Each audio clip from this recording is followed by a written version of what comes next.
All right, what's going on, guys? What's going on? Ryan here, back again.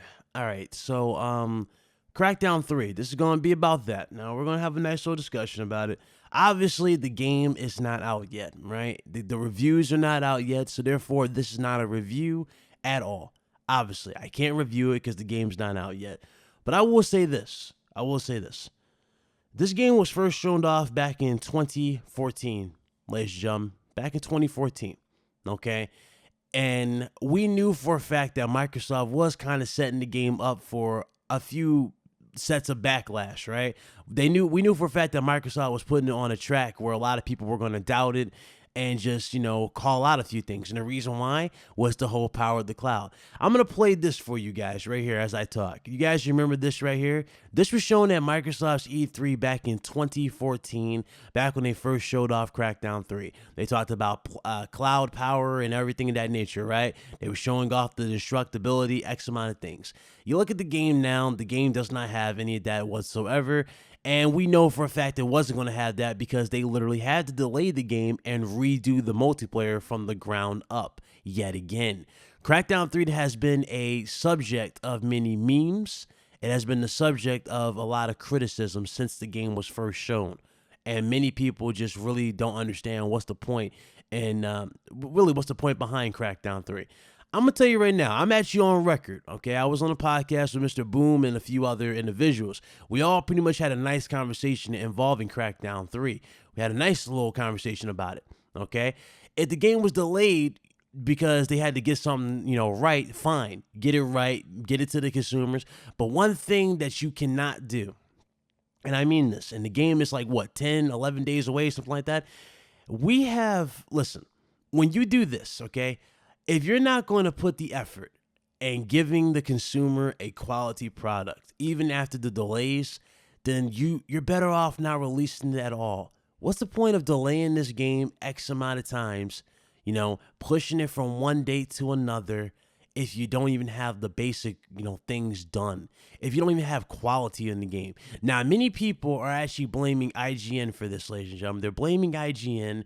They're saying IGN's gameplay of the whole situation is bad, right? IGN didn't play it right, which kind of makes no sense to me because that's kind of weird.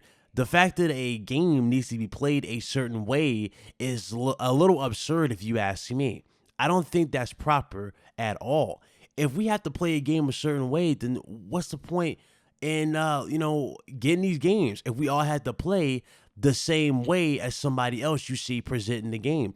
A lot of these events that you see when they're playing games are scripted. That's right, scripted.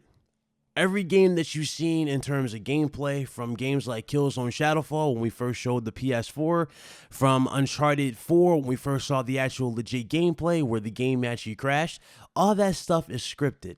So obviously, when you get the game, you're not going to play it exactly like the guy who presented the game. No, you're going to go around, you're going to try to explore, you're going to do X amount of things. Just like you did in games like The Last of Us. Did you really just follow IGN's playthrough and played it the exact same way? No, you went around and you explored. You looked around, you were looking for Firefly pendants, etc., etc. So the fact that people are blaming IGN's gameplay is a little absurd. Now, granted, I agree. A lot of journalists do not know how to play video games. I did not forget what happened with Cuphead. If you guys remember what happened with Cuphead, the journalists literally failed at the tutorial level. Yes, that is something that has been an ongoing meme, but I'm saying the game is not, from what I'm looking at, the game is not looking like it's worth it.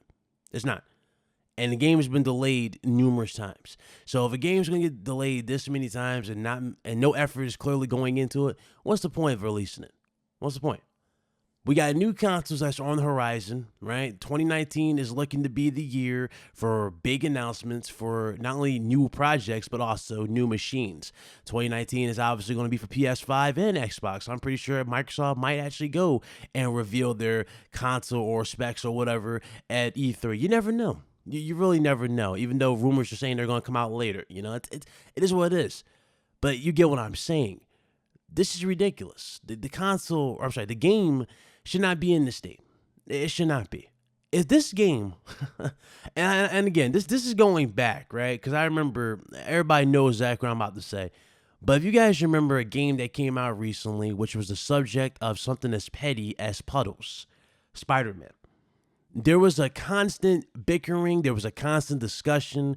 There was just nothing but slander thrown at Spider-Man because they claimed that the game was downgraded. So much so that people even went to depths, like in-depth depths, right? To claim that the game was unfinished because of the texture on the suit was different from what you saw in the E3 demo. Obviously, again, this is why I'm telling you guys, man, just accept these consoles for what they are. These consoles are limited pieces of hardware. Even the PlayStation 5, yes, it's going to be a substantial upgrade over the 4, and the X is going to be a substantial, or I'm sorry, the new one's going to be a substantial upgrade over the X. But again, at the end of the day, they are closed platforms, meaning they are limited platforms. You can only get so much out of the box. You cannot get it. It doesn't have unlimited potential like a custom rig that you can build. It doesn't have that. My rig right here has nothing but unlimited potential. All I have to do is change something as simple as a CPU or a GPU, and I'm good to go. That's where consoles are lacking. And that's what I'm trying to tell you guys. Just stop with this ridiculous console war and look at the consoles for what they are. How many games have you guys have just missed out on? Or how many games have you guys just forgotten about because you're too busy focused on one another in comment sections? This has been an ongoing thing. And it's ridiculous. It really is ridiculous. Now, back to Crackdown 3.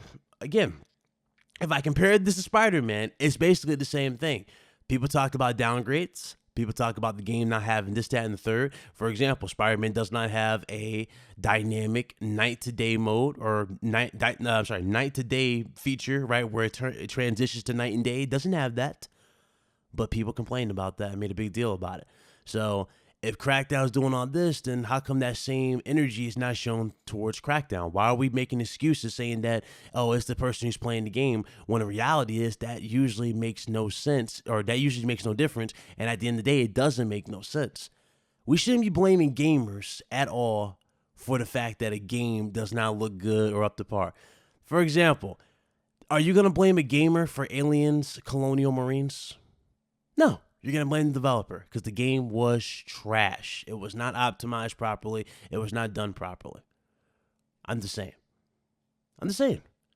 It's okay to call out something that's bad. It's okay to speak your mind. This is why I did my stream for Resident Evil. I opened up a lot of eyes with that video, that stream I did for Resident Evil. Resident Evil 2 is another example of what happens when you demand better and just stop, putting these excuses on this plate here, Just demand better and you will get better. Have a set standard. If you don't have a standard, then you don't have consistency. If you don't have consistency, then you don't have quality. Just saying. You need consistency. You need quality. You need everything. And if you're not willing to fight for that, then what's the point of even voicing your opinion 99% of the time? Yeah, sure. I bet a lot of you think trolling is fun, right? A lot of you like trolling. A lot of you like harassing people on Twitter, right? A lot of you like making sock accounts and going after certain YouTubers, et cetera, et cetera. But at the end of the day, you're not helping the industry. You're not helping anything. If anything, you're keeping us in this constant slump and this constant loop that is this gaming generation as a whole. It's ridiculous. The fact that we're in this constant loop and we can't go past that loop and go further beyond. It's sad that every single time a game comes out, we can't praise a game that's good. Instead, we have to point out something that's so stupid and minor and make a big deal about that. But then when it's in your game, you don't want to talk about that. You want to say, oh, it's just media bias. See, that right there is the reason why PC guys are laughing at console guys. And you can talk about exclusives all you want against PC dudes, but one thing you will never beat a PC dude in is an argument when it comes to quality. Every single PC game, you think about it, even if a game is not properly optimized, there's more quality on the PC. There's more to offer on PC. Just saying. Some people might not like it, but it is the truth. It is the God honest truth. And I'm not saying that because I'm a PC elitist or anything of that nature. No, I'm just saying that because it's the truth. It really is the truth. So hopefully this is a wake-up call. But something tells me it's not going to be a wake-up call. And next generation with the PlayStation 5 and the new Scarlet systems is basically just going to be a reset button on the already existing war. And basically, it's either going to be, again, at the flip of a coin. If Sony messes up, then Microsoft will take the lead. If Microsoft messes up again, Sony will take the lead. It's basically going to be the exact same thing. And obviously, when there's a loser, right? Or when there's a winner, there's a loser. And when you have the losing side that don't want to take the L for the console or don't want to accept that the console is inferior or whatever, they go to other extremes, methods, and blame the gamers. So, think about that. What you really think about that?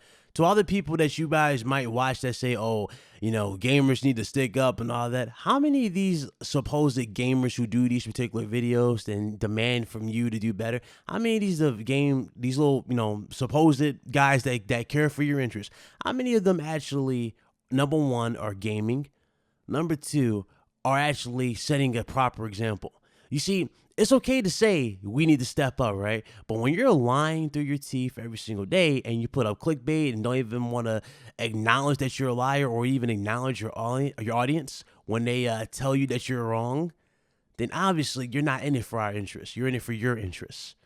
And those are the type of channels right there that I think a lot of you need to stay away from. I'm just saying. So just think about that. Sherron the Professional. If you guys enjoyed the video, hit that like button.